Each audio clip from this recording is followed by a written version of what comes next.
نحمده ونصلي على رسوله الكريم أما بعد أعوذ بالله من الشيطان الرجيم إن الدين عند الله الإسلام وقال النبي صلى الله عليه وسلم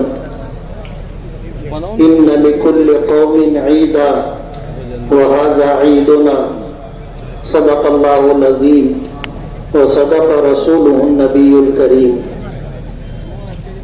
بزرگان محترم اور عزیز دوستو، اللہ پاک کا بے پناہ کرم اور احسان ہے کہ اللہ نے ہمیں پھر پچھلے سالوں کی طرح اس سال عیدگاہ میں جمع ہونے کا موقع عطا فرمایا. پچھلے سال کتنے لوگ تھے جو ہمارے ساتھ ہماری صفوں میں شامل تھے.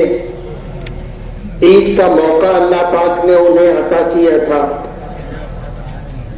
عید کی نماز انہوں نے ہمارے ساتھ ادا کی تھی. لیکن اس سال آج وہ ہمارے ساتھ عیدگاہ پر نہیں ہے. وہ اللہ کی جوار رحمت میں پہنچ چکے. قدرت کا ایک نظام ہے، روزانہ بچوں کی پیدائش ہوتی ہے اور روزانہ کتنے اللہ کے بندے ہوتے ہیں جن کا وقت پورا ہو جاتا ہے تو وہ اس دنیا سے منتقل ہو کر اللہ کی جوار رحمت میں چلے جاتے ہیں. خوشی کے موقع پر اپنے مرحومین کو یاد رکھنا چاہیے اور اسی کے ساتھ ساتھ اس بات کا بھی احساس رہنا چاہیے کہ اللہ نے مجھے یہ موقع عطا کیا ہے، پتہ نہیں اگلا موقع عید کی نماز کا مجھے ملے گا یا نہیں ملے گا. جو لوگ اپنی موت کو یاد رکھتے، جو لوگ آخرت پر ایمان اور ایمان کے ساتھ آخرت کی حاضری اور اللہ کی بارگاہ میں پیشی اور اپنے اچھے برے اعمال کی جواب دہی کا احساس رکھتے ہیں، وہ اللہ اس کے رسول کے حکموں کے مطابق زندگی گزارتے. یہ ایک نظام فطرت ہے. لوگ آتے ہیں، لوگ جاتے ہیں، پتہ نہیں ہماری عمر کتنی ہے. اللہ کے جوار رحمت میں جانے کے لیے بوڑھا ہونا ضروری نہیں ہے، بیمار ہونا ضروری نہیں ہے. اللہ پاک جس کو جو عمر عطا دے چکے ہیں، جب وہ وقت پورا ہوگا اسے اللہ کی جوار رحمت میں ہر حال میں جانا ہوگا. دنیا کی کوئی طاقت اسے روک نہیں سکتی. آج ہم اللہ کی بارگاہ میں عید کا دوگانا شکرانہ ادا کرنے کے لیے آئے. اللہ پاک نے ہمیں دو عیدیں عطا کی، ایک عید الفطر اور ایک عید الاضحیٰ. عید الفطر یعنی جسے ہم عید کہتے ہیں، آج کا یہ دن جو ہمارے لیے عید کا دن ہے، اس کی ایک تاریخ ہے، اس کا ایک پس منظر ہے. عید اصل میں عربی زبان کا لفظ ہے اور یہ عود سے بنا ہے، عین واو دال. واو کو یا سے بدل کر کے اسے عید کے طور پر کہا جاتا ہے. عید کے معنی ہے وہ خوشی کا دن جو بار بار پلٹ کر آتا ہے. اللہ کے نبی صلی اللہ علیہ وسلم جب مکے سے ہجرت کر کے مدینہ منورہ تشریف لے گئے تو وہاں آپ نے جا کر کے دیکھا کہ اہل مدینہ خوشیوں کے طور پر کچھ دنوں کو انہوں نے چن رکھا تھا اور ان دنوں میں جب وہ دن آتا تھا تو خوشیوں کے منانے کا اپنا ایک طریقہ تھا، ناچنا گانا اور جو بھی ان کے اپنے طور پر ایجاد کردہ طور طریقے تھے اس طریقے سے وہ اپنی خوشیوں کو منایا کرتے. اللہ پاک نے ہمیں جو دین عطا کیا ہے، دین اسلام، یہ ہر اعتبار سے کامل و مکمل. زندگی میں جتنے نشیب و فراز آتے ہیں اور زندگی میں جتنے موڑ آتے ہیں، ہر موڑ پر اللہ اس کے رسول کے احکامات موجود ہیں۔ کوئی ایک زندگی کا عمل ایسا نہیں ہوگا کہ جس میں ہمارے دین نے، ہماری شریعت نے ہماری رہنمائی نہ کی، ہر اعتبار سے رہنمائی موجود ہے۔ یہ آج ہم لوگوں کی غفلت ہے، ہم لوگوں کی کوتاہی ہے کہ اللہ نے ہمیں زندگی گزارنے کے لیے بہترین طریقہ، زندگی گزارنے کا بہترین سلیقہ عطا کیا تھا۔ نبی کریم صلی اللہ علیہ وسلم کو نبی اور رسول بنا کر کے بھیجا تو آپ نے کسی بچے کی پیدائش سے لے کر کے موت تک زندگی کس طرح گزارنی چاہیے، ہمارے درمیان رہ کر کے آپ نے زندگی گزاری۔ آپ کا ہر وہ عمل جو آپ سے منسوب ہے اور آپ کے ذریعے ہمیں ملا ہے اسے سنت کہا جاتا ہے۔ سنت کے معنی طریقے کے آتے۔ نبی کریم صلی اللہ علیہ وسلم نے زندگی گزارنے کا جو طریقہ ہمیں عطا کیا ہے اسی کو سنت کہا جاتا ہے۔ آج ہم نے اپنے نبی کا طریقہ چھوڑ دیا، غیروں کا طریقہ اختیار کر کے ہم زندگی گزار رہے ہیں۔ یہی وجہ ہے کہ ہم پریشان، ہم دکھی ہیں، اور عام طور پر فطری طریقے سے خوشی کا موقع ہو، غمی کا موقع ہو، زندگی کا کوئی بھی موڑ ہو، اور ہمیں ہماری شریعت نے جو طریقہ بتایا تھا اسے چھوڑ کر کے ہم الجھن میں اور پریشانیوں میں مبتلا ہیں۔ اللہ نے یہ دین حضرت آدم علیہ نبینا علیہ السلام کو دیا تھا، اور وہی دین ہم تک منتقل ہوتا ہوتا آیا ہے۔ پہلے نبی حضرت آدم علیہ السلام تھے، اور آخری نبی ہمارے آقا جناب رسول اللہ صلی اللہ علیہ وسلم تھے۔ جب اللہ نے یہ کائنات بنائی، زمین و آسمان بنائے، تو اس میں جب انسانوں کو اللہ نے پیدا کیا تو سب سے پہلے انسان حضرت آدم علیہ نبینا علیہ السلام تھے۔ ہم ان پر ایمان رکھتے۔ بعض ہمارے دوسرے مذاہب کے ماننے والے بھائیوں کو یہ غلط فہمی ہے کہ ہمارا جو دین ہے، دین اسلام، یہ 1400 سال پہلے کا ہے، یعنی اس کو آئے ہوئے 1400 سال ہوئے۔ میں انہیں بتا دینا چاہتا ہوں کہ ہمارا یہ دین 14 سال سے نہیں ہے، 1400 سال سے نہیں ہے۔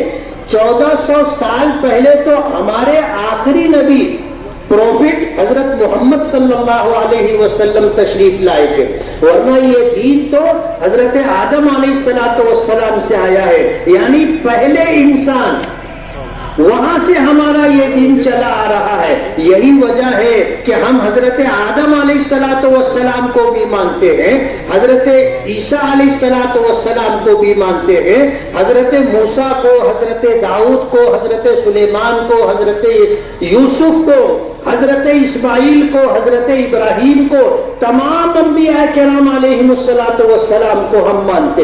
اگر ہمارا یہ دین 1400 سال پرانا ہوتا تو 1400 سال سے پہلے جتنے انبیاء کرام علیہ السلام آئے ہم ان کو نہیں مانتے، جبکہ ہمارا ایمان ہے ہر نبی کی نبوت پر، ہر رسول کی رسالت پر۔ کل آمن باللہ، کہتے ہیں نا آمن الرسول بما انزل الیہ من ربہ والمؤمنون، رسول ایمان لائے ان تمام احکامات پر جو اللہ پاک کی طرف سے نازل کیے گئے، اور ایمان والے، اور ہر نبی پر ہم ایمان رکھتے ہیں۔ لا نفرق بین احد، کسی نبی اور رسول کے درمیان ہم فرق نہیں کرتے۔ آپ کو اس بات کا میں احساس دلانا چاہتا ہوں، آپ کا دل اس بات پر گواہی دے گا کہ ہم جتنے احترام کے ساتھ اور جتنی عزت اور رسپیکٹ کے ساتھ اپنے نبی جناب رسول اللہ صلی اللہ علیہ وسلم کا نام لیتے ہیں، ان کا تذکرہ کرتے ہیں، اتنے ہی احترام کے ساتھ ہم حضرت موسیٰ کو بھی، حضرت عیسیٰ کو بھی، حضرت اسماعیل کو بھی، حضرت ابراہیم کو بھی، حضرت داؤد، حضرت سلیمان، حضرت یوسف اور حضرت یعقوب، سب پر پر ہم ایمان رکھتے اور اسی عزت و احترام کے ساتھ.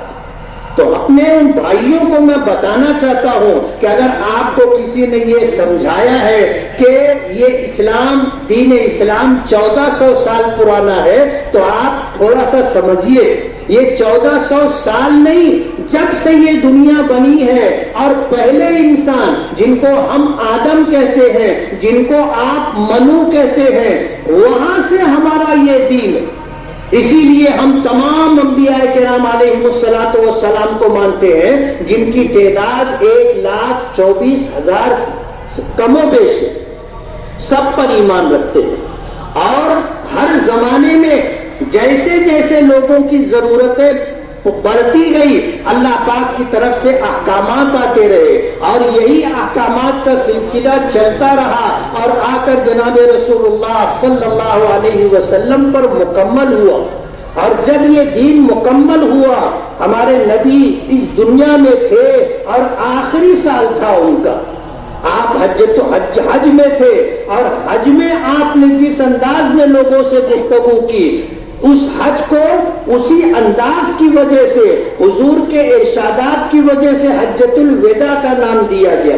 صحابہ کرام کہتے ہیں کہ نبی کریم صلی اللہ علیہ وسلم نے ہمیں اس طرح مخاطب ہو کر کے بات کی ہم سے جیسے آپ ہمیں رخصت کر رہے ہیں یا آپ ہم سے رخصت ہو رہے ہیں.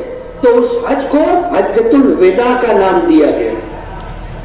اور قرآن کریم کی آیت نازل ہوئی، الیوم اکملت لکم دینکم واتممت علیکم نعمتی ورضیت لکم الاسلام دینا، کہ آج کے دن میں نے تم پر تمہارا دین مکمل کر دیا ہے.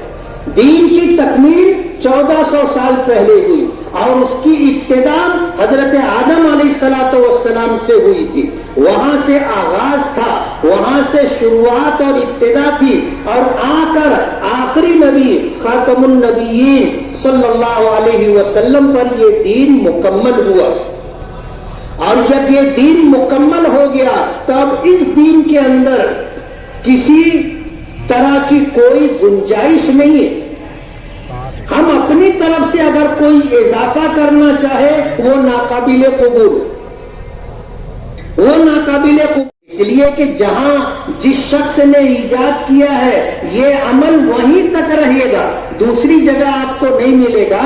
یہ بدعت کی پہچان. سنت کی پہچان یہ کہ وہ پوری دنیا میں وہ طریقہ آپ کو ملے گا، اور بدعت کی پہچان یہ ہے کہ وہ طریقہ اور وہ عمل آپ کو پوری دنیا میں نہیں ملے گا، ایک مخصوص علاقے میں، کسی مخصوص شہر میں، کسی مخصوص جگہ پر ملے گا. تو ہمارا یہ دین 1400 سال نہیں بلکہ جب سے دنیا بنی ہے اس وقت سے یہ دین چلا آ رہا ہے. میں اپنے برادران وطن کو اور دوسرے لوگوں کو اس بات کی دعوت دے رہا ہوں کہ آپ اسلام کو پڑھیے، آپ اسلام کو سمجھیے.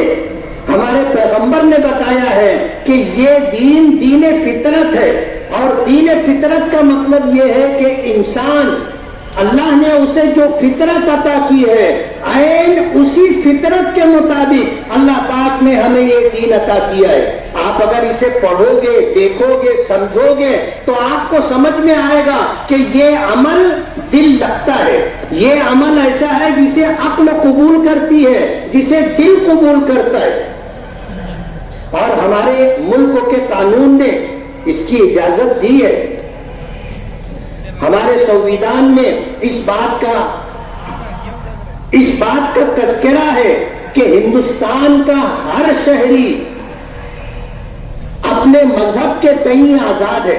وہ جس مذہب کو اختیار کر کے زندگی گزارنا چاہے گزار سکتا ہے، اپنے مذہب کی تبلیغ کر سکتا ہے، اپنے مذہب کی تعلیم لے سکتا ہے، دے سکتا ہے. اپنے مذہب کی تعلیم کے لیے ادارے، درسگاہیں، مدارس، مکاتب قائم کر سکتا ہے. ہمارے سنویدھان نے ہمیں اس کی اجازت دی. تو یہ دین ہر اعتبار سے مکمل ہے اور یہ آدھا ادھورا دین نہیں ہے. ایک اور بات آپ میری یاد رکھیے کہ ہمارا یہ دین ایسا ہے کہ جو اپنے ہر ماننے والے کو اس بات کا حکم دیتا ہے کہ آپ دین کا علم حاصل کیجئے. طلب العلم فریضۃ علی کل مسلم، ہر مسلمان کے لیے یہ حکم ہے کہ وہ اپنے دین کا علم حاصل کرے۔ دوسرے مذاہب میں یہ آزادی نہیں ہے، بلکہ وہاں پر پابندی ہے کہ بس یہی لوگ مذہب کی بات کریں گے، مذہب سیکھیں گے۔ ایک زمانہ تھا کہ اگر کسی نیچی ذات کے شخص کے بارے میں معلوم ہو جائے کہ اس کے کان میں دین کی بات چلی گئی ہے تو اس کے کان میں سیسا پگھلا کر کے ڈال دیا کرتے۔ یعنی مذہب اور مذہب کی تعلیم ایک مخصوص طبقے کا حق سمجھا جاتا تھا۔ اسلام میں ایسا نہیں ہے، بلکہ اسلام میں اس بات کا حکم ہے کہ ہر مسلمان اپنے دین کا علم حاصل کرے، یعنی اسے لازم قرار دیا گیا۔ یہ آرڈر ہے، طلب العلم فریضۃ علی کل مسلم، ہر مسلمان کے اوپر دین کا علم حاصل کرنا ضروری ہے۔ اللہ پاک نے فرمایا فاسألوا اہل الذکر ان کنتم لا تعلمون، اگر تمہیں معلوم نہیں ہے تو تم جاننے والوں سے پوچھو، معلوم کرو، وہ علم حاصل کرو اور اس پر عمل کرو۔ آج عید کا یہ موقع ہے، ہماری عید کا پس منظر اور اس کا بیک گراؤنڈ یہ ہے کہ ہم مہینہ بھر اللہ کی عبادت کرتے، اللہ کی تابع داری کرتے، روزہ رکھتے۔ روزہ رکھنا آسان کام نہیں ہے، لیکن ہم مسلمان بچپن سے روزہ رکھتے، تو ہمارے لیے روزہ سردی کا ہو، گرمی کا ہو، بارش کا ہو، ہر موسم میں ہم روزہ رکھ لیتے۔ وجہ اس کی یہ ہے کہ ہم بچپن سے روزہ رکھتے رہے، تو روزہ رکھنے کی ہماری عادت ہے۔ ورنہ جو آدمی روزہ نہیں رکھتا اس کے لیے اس طرح روزہ رکھنا مشکل ہے۔ ہمارا روزہ آپ کو معلوم ہونا چاہیے کہ صبح صادق سے لے کر کے سورج غروب ہونے تک نہ ہم کوئی چیز کھاتے ہیں، نہ ہم کوئی چیز پیتے ہیں، اور نہ اپنی بیوی سے کوئی تعلق قائم کرتے۔ یعنی کھانے سے، پینے سے اور بیوی سے قربت اور تعلق سے روکے رہنے کا نام روزہ ہے، اور وہ صبح صادق سے لے کر کے غروب آفتاب تک۔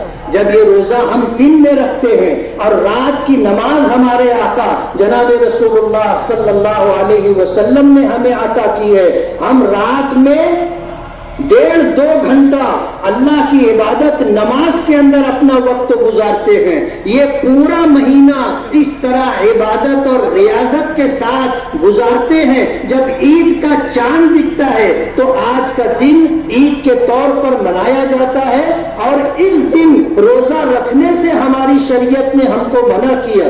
نبی کریم صلی اللہ علیہ وسلم نے فرمایا کہ لِكُلِّ قَوْمٍ عِيدًا وَهَذَا عِيدُنَا، کہ ہر قوم کی ایک عید ہوتی ہے اور یہ ہماری عید ہے۔ اور فرمایا فَإِنَّهُ يَوْمُ أَكْلٍ وَشُرْبٍ وَبِعَالٍ، کہ یہ کھانے کا، پینے کا اور اپنے اہل و عیال کے ساتھ خوشگوار ماحول میں وقت گزارنے کا نام عید ہے۔ آج کے دن ہم روزہ نہیں رکھ سکتے، آج کے دن روزہ رکھنا حرام قرار دیا ہے ہماری شریعت نے۔ تو یہ مہینے بھر کی عبادت و ریاضت کے بعد یہ دن اللہ پاک نے ہمیں عطا کیا ہے، اور رمضان کے روزے اللہ پاک کی تابع داری، اللہ پاک کی فرما برداری کا مزاج عطا کرتے۔ ہم روزہ رکھتے ہیں اور صبح صادق یعنی صبح 5 بجے سے لے کر کے شام کے 7 بجے تک کھانے پینے سے ہم رکے رہتے۔ ہم اکیلے بھی ہوتے ہیں، تنہائی میں بھی ہوتے ہیں، تو اکیلے میں بھی ہم کھاتے نہیں ہیں، اکیلے میں بھی ہم سخت پیاس کی شدت اور حالت میں ہوتے ہیں تو بھی ایک قطرہ پانی اپنے حلق کے نیچے نہیں اتارتے۔ ایک کسی مسلمان کو آپ دن کے وقت کہو کہ میں تمہیں 500 روپیہ دیتا ہوں تم پانی پی لو، 5000 روپیہ دیتا ہوں تم پانی پی لو، 1,00,000 روپیہ دیتا ہوں تم پانی پی لو، وہ تیار نہیں ہوگا۔ بڑی سی بڑی رقم آپ دے کر کے اس سے یہ کہو کہ تو روزے کی حالت میں ہے، یہ کھا لے، یہ پی لے، وہ اس کے لیے تیار نہیں ہوگا۔ تو ہم تنہائی میں بھی صرف اس کے لیے روزہ رکھتے ہیں، تو اس کے خوف کے ساتھ ہم روزہ رکھتے ہیں۔ تو یہ عید کا دن ہے جو مہینے بھر کی ریاضت کے بعد آتا ہے، اور اس دن کے تعلق سے ہمارے نبی نے ہمیں بتایا کہ یہ دن ایسا دن ہے کہ جب یہاں آپ آؤ گے تو مہینے بھر کی جو عبادت ریاضت محنت کی ہے اللہ اس کا صلہ دے گی۔ یہی وجہ ہے کہ نبی کریم صلی اللہ علیہ وسلم نے مسجد نبوی میں کبھی عید کی نماز نہیں پڑھی، حالانکہ ہر مسلمان کو معلوم ہے کہ مسجد حرام میں ایک نماز 1,00,000 نمازوں کے برابر ثواب رکھتی ہے، مسجد نبوی میں ایک نماز 50,000 نمازوں کے برابر، اور ایک روایت کے مطابق 1,000 نمازوں کے برابر ثواب رکھتی ہے۔ لیکن نبی کریم صلی اللہ علیہ وسلم نے عید کی اور بقرعید کی نماز کبھی بلا عذر آپ نے مسجد نبوی میں نہیں پڑھی، آپ بستی سے باہر جا کر کے عید کی نماز کھلے میدان میں پڑھا کرتے تھے۔ آج ہم کھلے میدان میں آئے ہیں، یہاں مسجد نہیں ہے، اس لیے جو لوگ مسجدوں میں عیدین کی نماز پڑھتے ہیں وہ اس بات کو اچھی طرح ذہن میں بٹھا لیں کہ یہ نبی کے طریقے کے خلاف ہے۔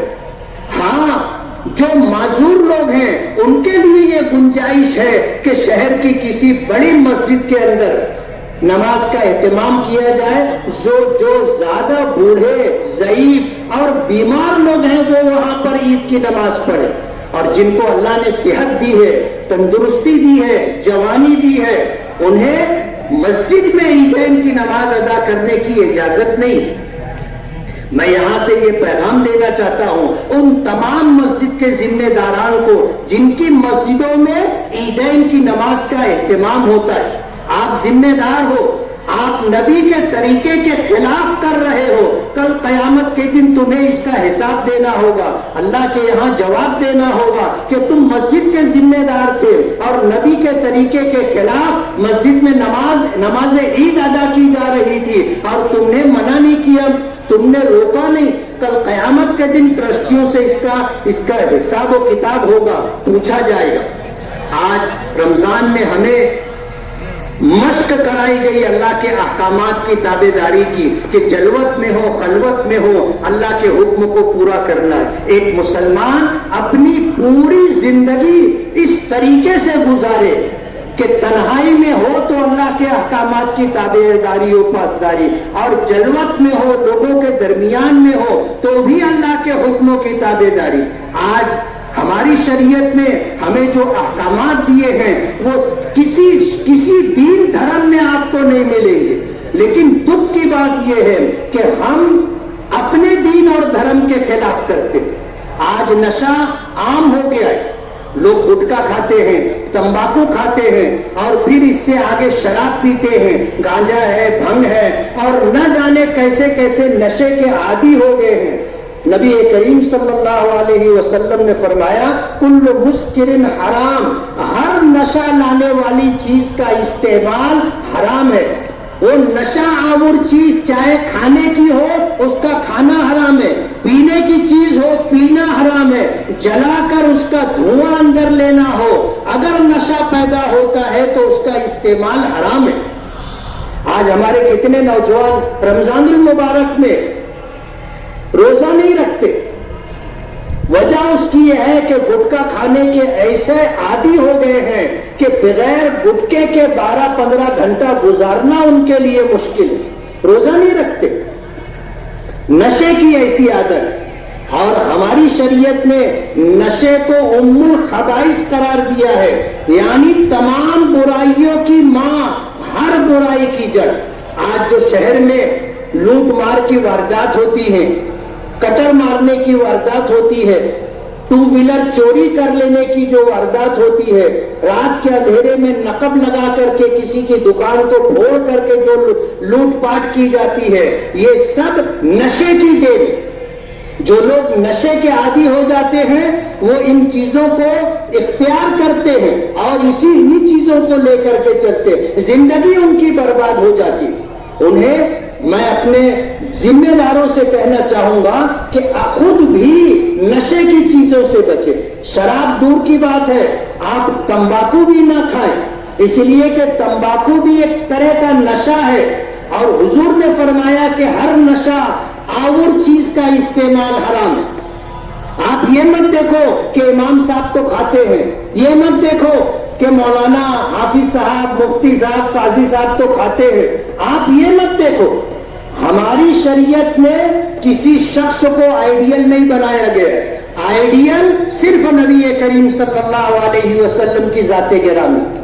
اللہ کے رسول صلی اللہ علیہ وسلم نے نشہ آور چیزوں کے استعمال سے منع کیا ہے. آج ہمارے سماج میں خودکشی کا رجحان بڑھتا جا رہا ہے. لوگ خودکشی کیوں کر رہے ہیں؟ اپنے ہاتھوں اپنی جان کیوں لے رہے ہیں؟ آپ نے کبھی اس پر غور کیا؟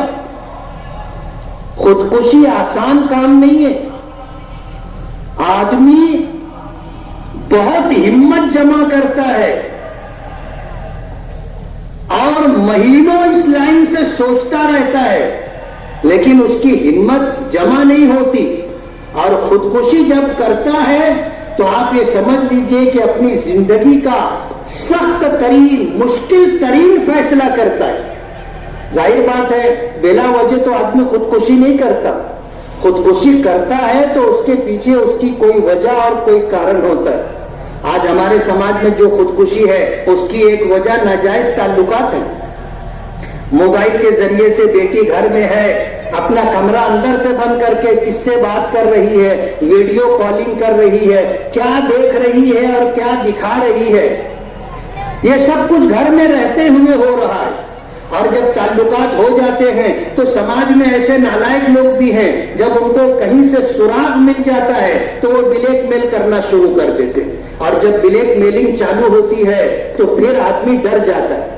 پہلے جہاں تک وہ ان کے مطالبات پورے کر سکتا ہے وہاں تک لینا دینا چلتا رہتا ہے. ایک وقت آتا ہے وہ تھک جاتا ہے.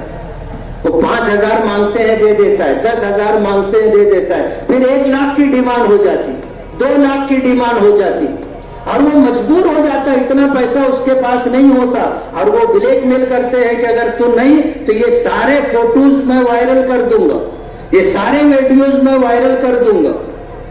اس کی وجہ سے خودکشی کر لیتے ہیں. کچھ لوگ خودکشی کرتے ہیں قرض کی وجہ سے.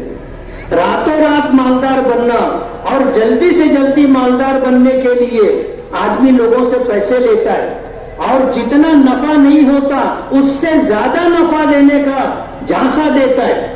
تھوڑے دن جو ہے دیتا ہے, اس کی ٹوپی اس کے سر, اس کی ٹوپی اس کے سر, ایسے گاڑی تھوڑے دن چلتی ہے, لیکن ظاہر بات ہے ایسے گاڑی چلے گی نہیں. ایک وقت آتا ہے گاڑی کھڑی ہو جاتی ہے. جب گاڑی کھڑی ہو جاتی ہے جن کے پیسے ہیں وہ پیسے مانگنے لگتے ہیں. آدمی پھر یہ سوچتا ہے کہ اب میں پیسہ تو دے ہی نہیں سکتا, زندہ رہوں گا تو ذلت کے ساتھ زندہ رہنا پڑے گا. پھر وہ یہ کرتا ہے کہ وہ سوسائڈ کر لیتا. اور بھی اسباب ہیں سوسائڈ کرنے کے, تفصیل کا موقع نہیں ہے. سودی قرض آدمی لے لیتا ہے, سودی قرض. اور ظاہر بات ہے سودی قرض لینے کے بعد کبھی کوئی آدمی پنپا نہیں ہے. سودی قرض لینے کے بعد کبھی کوئی آدمی مالدار نہیں ہوا ہے.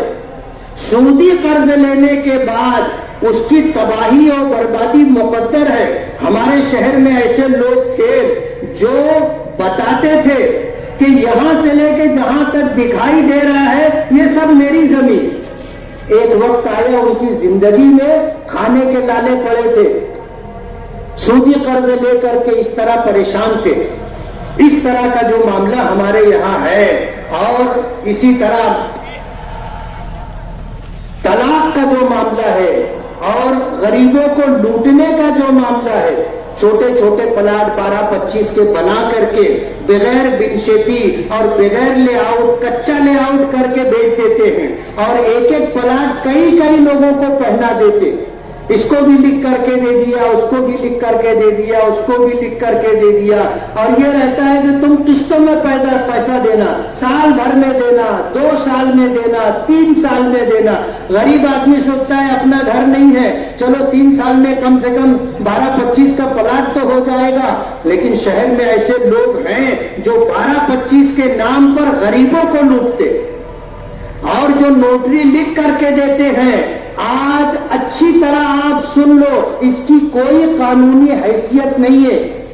آپ کورٹ میں جب یہ نوٹری کا پیپر لے کر کے جاؤ گے جج صاحب اٹھا کر کے پھینک دیں گے. اس کی کوئی قانونی حیثیت نہیں ہے. لیکن غریب آدمی جس کو معلومات نہیں ہوتی ہے اسٹامپ کے اوپر اس کو لکھ کے دے دیتے تو وہ یہ سمجھتا ہے کہ میرے پاس دستاویز ہے, قانونی پیپر ہے, جبکہ اس کی کوئی قانونی حیثیت نہیں ہے. تو کچی زمین آپ نہ خریدیں. لوگ اس وجہ سے بھی خودکشی کرتے. زنا عام ہوتا جا رہا. غیر شادی شدہ لوگ زنا کرتے تھے, کرتے ہیں, تو یہ سمجھا جا سکتا ہے کہ ان کی ضرورت پوری کر رہے ہیں. لیکن شادی شدہ لوگ زنا کر رہے ہیں, بیوی ہے اور زنا کر رہے ہیں, شوہر ہے اور عورت زنا کر رہی ہے, اور جب عید کا موقع آتا ہے تو یہ زیادہ ہو جاتا ہے. عید سیدھی کرنی ہوتی, نیا موبائل لینا ہوتا ہے, من پسند کپڑا لینا ہوتا ہے. اس طرح کے جو مطالبات ہوتے ہیں کیسے پورا ہوں گے؟ اسی ناجائز طریقے سے ان مطالبات کو پورا کرنے کی کوشش کی جاتی ہے. تو یہ جو صورتحال آج ہمارے شہر کی بن گئی ہے اس کو بدلنے کی ضرورت ہے. نشہ ختم ہونا چاہیے. خودکشی کے اسباب آپ چھوڑ دو, انشاءاللہ خودکشی کرنے کی نوبت نہیں آئے گی. راتوں رات مالدار بننے کا جو خواب آپ نے دیکھا ہے آپ چھوڑ دو. آپ کے نصیب اور مقدر میں اگر مالداری ہے تو آپ کو مالداری ملے گی, آپ امیر ہو جاؤ گے. اور اگر آپ کے نصیب مقدر میں مالداری نہیں ہے آپ کچھ بھی کر لو, مالدار نہیں ہوں گے. موبائل کے ذریعے سے ہم اپنی پوری لائف تباہ و برباد کر دیں. پورا دن پوری رات موبائل میں لگے رہتے ہیں. آج کہیں کدھر نکل کر کے آپ دیکھو تو جدھر جاؤ گے کوئی نوجوان اگر بیٹھا ہوگا اکیلے تو اس کے ہاتھ میں موبائل ہوگا اور چل رہا ہوگا. 2-4 لوگ ہوں گے تو بھی ان کے سب موبائل لے کے بیٹھے ہوں گے. بچے موبائل دیکھ رہے تھے, میں پیچھے سے جا کر کے دیکھا کہ اتنی غور سے اتنے انہماک سے کیا دیکھ رہے ہیں, تو آپ سمجھ لو کیا دیکھ رہے ہوں گے. بلو فلمیں دیکھتے ہیں, اپنی جوانی برباد کرتے ہیں, اپنی عادت خراب کرتے ہیں. یہ گناہ بے لذت ہے. ظاہر بات ہے اس سے کچھ ملتا نہیں ہے. گناہ بے لذت ہے, گناہ کبیرہ ہے اور حاصل بھی کچھ نہیں, گناہ بے لذت ہے. آج اس وقت جن حالات سے ہم لوگ گزر رہے ہیں ہمیں اپنی فکر کرنی. آج ہم دوسروں کو الزام دیتے ہیں, حکومت ایسا کر رہی ہے. میں آپ کو یہ بتانا چاہتا ہوں کہ ہمارے آقا کی دعا ہے کہ اللہم انصر من نصر دین محمد صلی اللہ علیہ وسلم واجعلنا منہم. اے اللہ ان کی مدد کر جو تیرے نبی محمد صلی اللہ علیہ وسلم کے دین کے مددگار. بددعا دی وَخْذُلْ مَنْ خَذَلَ دِينَ مُحَمَّدٍ صلی اللہ علیہ وسلم وَلَا تَجْعَلْنَا مِنْهُمْ. اور انہیں ذلیل و رسوا کر دے جو تیرے نبی محمد صلی اللہ علیہ وسلم کے دین کو رسوا کر رہے, اور ہمیں ان میں شامل نہ فرما. حضور کی دعا ہے ہماری کامیابی اللہ کے دین میں, اور ہمارا دین ادھورا نہیں ہے. سیاست بھی ہمارے شریعت اور ہمارے دین کا ایک حصہ ہے. نبی کریم صلی اللہ علیہ وسلم نے حکومت قائم کی تھی مدینہ منورہ, بغیر سیاست کے تو نہیں کی. آپ اس کے امیر تھے. یوں کہو کہ آپ جو ہے یا تو اس کے صدر تھے یا پرائم منسٹر تھے. پھر حضرت ابوبکر تھے, حضرت عمر تھے, حضرت عثمان تھے, حضرت علی تھے, اور یہ سلسلہ تھا. حضرت عمر کے زمانے میں 25 لاکھ مربع میل پر اسلامی حکومت تھی. یہی تو سیاست ہے. آج لوگوں کا غلط طریقہ دیکھ کر کے ہم سیاست کو اپنے دین سے باہر کر رہے, جبکہ یہ ہمارے دین کا بہت اہم حصہ ہے. ہم دوسروں کو الزام نہ دیں, ہم اپنے دین کی فکر کریں, اللہ کی مدد ہمارے ساتھ ہوگی. برسر اقتدار جو لوگ ہوں گے وہ اپنی پالیسی کے حساب سے چلیں گے. ابھی پچھلے دنوں ہمارے ہوم منسٹر کا ایک بیان آیا تھا کہ ہندوستان میں رہ کر اگر دین کی بات کرتے ہو تو پھر چوری پر ہاتھ کاٹنا. زنا کرنے پہ سنسار کرنا ہے، سودی قرض نہیں لے سکتے، اس طرح کی بات۔ میں انہیں یہ پیغام دینا چاہتا ہوں، آپ اسلام کو پڑھو۔ ہمارے اسلام میں جس طرح آپ ہمارے قانون، ہندوستان کے قانون میں فوجداری قانون الگ ہے، سول قانون الگ ہے، تو جو فوجداری قانون ہے اس کے لیے اس کی ذمہ دار حکومت ہے۔ اگر اسلامی حکومت ہوگی تو ہاتھ کاٹا جائے گا۔ ایسا نہیں ہے کہ اسلامی حکومت نہیں ہے اور کوئی چوری کرے تو آپ ہاتھ کاٹ دو۔ اسلامی حکومت ہوگی، شادی شدہ زنا کرے گا اسے سنسار کریں گے۔ اگر حکومت نہیں ہے تو زانی کو ہم سنسار نہیں کر سکتے۔ اور اسی کے ساتھ میں آپ کو یہ پیغام دینا چاہوں گا کہ آپ اپنی مذہبی کتاب بھی پڑھ لیں۔ جو سزائیں ہماری شریعت میں ان جرائم کے لیے ہیں آپ کی کتاب میں بھی موجود ہے۔ آپ اپنی مذہبی کتاب پڑھیے، آپ کو سمجھ میں آئے گا۔ آج جن حالات سے ہم لوگ گزر رہے ہیں، سر پر پارلیمنٹ الیکشن، حکومت نے سی اے اے کا قانون نافذ کر دیا۔ سی اے اے کا قانون یہ ہے کہ پاکستان، بنگلہ دیش اور افغانستان سے اگر کوئی غیر مسلم آتا ہے، پھر وہ ہندو ہو، پارسی ہو، جین ہو، عیسائی ہو، اگر وہ آتا ہے تو ہندوستان کی شہریت اگر اسے چاہیے تو ہم دے دیں گے، لیکن اگر مسلمان آئے گا تو ہندوستان کی شہریت اسے نہیں ملے گی۔ قانون بنا، ہمارے پرائم منسٹر کہتے ہیں سب کا ساتھ سب کا وکاس۔ یہ کیسا کہ آپ کہتے کچھ ہے اور کرتے کچھ ہے؟ لیکن ایک بات آگے کی میں آپ کو بتا دوں، این آر سی آنے والا ہے۔ این آر سی ہندوستان میں رہنے والوں کو اپنے ہندوستانی ہونے کا ثبوت دینا پڑے گا۔ اس لیے ہم تمام لوگوں کو اپنے ہندوستانی ہونے کے ثبوت و شواہد کاغذات رکھنا ضروری ہے۔ آپ این آر سی میں اسی وقت بچ سکیں گے جب آپ کے پاس ہندوستانی ہونے کے ثبوت ہوں گے، ورنہ آپ کو ڈیٹینشن کیمپ میں رکھا جائے گا، کھلی جیل میں۔ جیسے یہ عیدگاہ کا میدان ہے، چاروں طرف سے بڑی بڑی دیواریں اٹھا کر کے گھیر دیا جائے گا اور آپ کو ایسی جیل میں رکھا جائے گا۔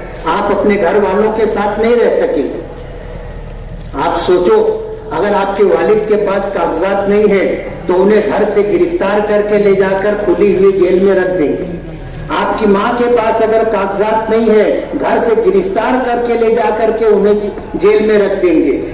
آپ کی بیوی کے پاس اگر ہندوستانی ہونے کے ثبوت نہیں ہے، اسے گرفتار کر کے لے جا کے کیمپ میں رکھ دیں گے۔ کہنے والے کہتے ہیں کہ ایسا ہوگا نہیں، لیکن ہمیں ان کی بات پر بھروسہ نہیں کرنا ہے۔ ہم ہندوستانی ہیں، ہمیں اپنے ہندوستانی ہونے کا ثبوت رکھنا ہوگا۔ اور میں آپ کو یہ بتا دوں کہ ہندوستان میں ہندو ہو، سکھ ہو، جین ہو، پارسی ہو، کرسچن ہو، جب این آر سی لاگو ہوگا ان کے پاس ہندوستانی ہونے کے ثبوت و شواہد نہیں ہوں گے، انہیں سی اے اے کے تحت ہندوستانی ہونے کی شہریت دے دی جائے گی، ان کو جیل نہیں ہوگی۔ یہ سی اے اے اور این آر سی صرف مسلمانوں کے لیے۔ پہلے سی اے کا قانون نافذ کر دیا گیا ہے، جب این آر سی آئے گا تو یہ سی اے اے کا قانون مسلمانوں کے علاوہ سب کو ہندوستانی شہریت دلوا دے گا، آپ کو نہیں دلوائے گا۔ اس لیے آج آپ کو جو ہے اپنے ہندوستانی ہونے کے ثبوت و شواہد جمع کرنے اور اسی میں سے ایک ووٹ دینا بھی ہے۔ اسی میں ہندوستانی ہونے کے ثبوت میں آپ کا ہندوستانی ووٹر ہونا بھی ہے۔ آپ ووٹ دیں گے، یہ ثبوت ہوگا کہ آپ ہندوستانی ہیں، تبھی آپ نے ووٹ دیا۔ جو لوگ ووٹ نہیں دیتے ہیں وہ یہ سمجھ لے کہ کل خدا نخواستہ این آر سی آیا اور آپ نے ووٹ نہیں دیا ہوگا تو آپ کے پاس یہ ثبوت نہیں ہوگا اور این آر سی کے تحت آپ ہندوستان کی شہریت سے محروم کیے جا سکتے ہیں۔ اس لیے ہر شخص کو ووٹ دینا. ابھی جیسے پارلیمنٹ کا الیکشن ہوتا ہے 50%, 52%, 55% ووٹ پڑتی ہے. یعنی آدھے ووٹ دیتے ہیں, آدھے لوگ ووٹ ہی نہیں دیتے. جو لوگ ووٹ نہیں دیتے ہیں وہ اس بات کو نوٹ کر کے جائیں, ذہن میں لے کر کے جائیں کہ کل خدا نہ خواستہ NRC آئے گا تو آپ کو ہو سکتا ہے ہندوستانی شہریت سے محروم ہونا پڑے, یا آپ نے ووٹ نہیں دیا ہے اگلے الیکشن میں آپ کو ووٹ دینے سے محروم کر دیا جائے گا. اس لیے آنے والے الیکشن میں سب کو ووٹ کرنا ہے. آپ کو جس کو ووٹ دینا ہے اس کو ووٹ دو, جس کو ووٹ دینے کا ہے ووٹ دو, لیکن ووٹ دو, دیں گے نا. ہمارے گھر کا ہر فرد ووٹ دے. 5 سال میں ایک موقع, ایک مرتبہ ہے, ایک دن کی بات ہے. اسمبلی الیکشن ہو, گھر کا ہر فرد ووٹ دے. کارپوریشن کا الیکشن ہو, گھر کا ہر فرد ووٹ دے. میں تو یہ کہوں گا کہ 100% ووٹنگ ہونی چاہیے تاکہ آپ کے ہندوستانی ہونے کا ثبوت آپ کے پاس رہے. ملک کے بدلتے ہوئے حالات میں گھبرانے کی ضرورت نہیں ہے. آج جو لوگ ہیں یہ ہمیشہ نہیں رہیں گے, ہمیشہ نہیں رہیں گے. دنیا کا ایک نظام ہے, ایک چکر چلتا رہتا ہے. جو آج صاحب مسند ہے کل نہیں ہوں گے, جو آج صاحب مسند ہے کل نہیں ہوں گے. کرایہ دار ہیں, ذاتی مکان تھوڑی ہے. ایک ملک کا پرائم منسٹر ہے, جب پرائم منسٹر نہیں ہوتا اسے بنگلہ خالی کرنا پڑتا ہے. کیبنٹ منسٹر ہے, بنگلہ ملا ہے.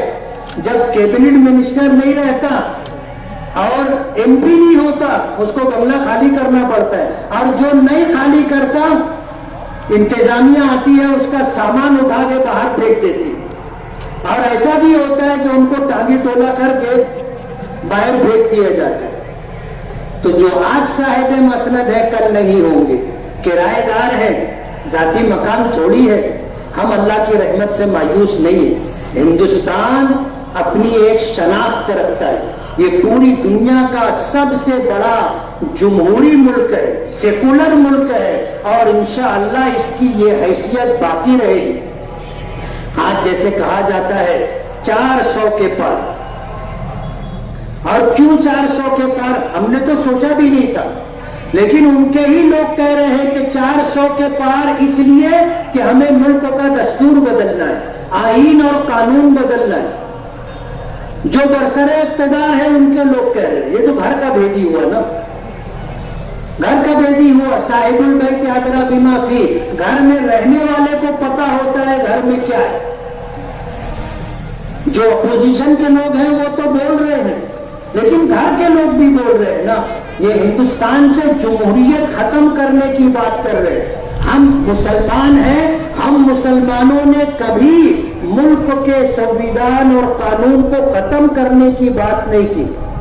اچھا ہے یہ الزام ہمارے سر نہیں ہے. جو لوگ اس طرح کی بات کر رہے ہیں وہ مسلمان نہیں ہیں, وہ لوگ کر رہے ہیں جو اپنے آپ کو ملک کا وفادار کہتے ہیں, اپنے آپ کو ملک کا وفادار کہتے ہیں. وہ اس ملک کی حیثیت کو بدلنا چاہتے, جمہوریت اور سیکولرزم کو ختم کرنا چاہتے.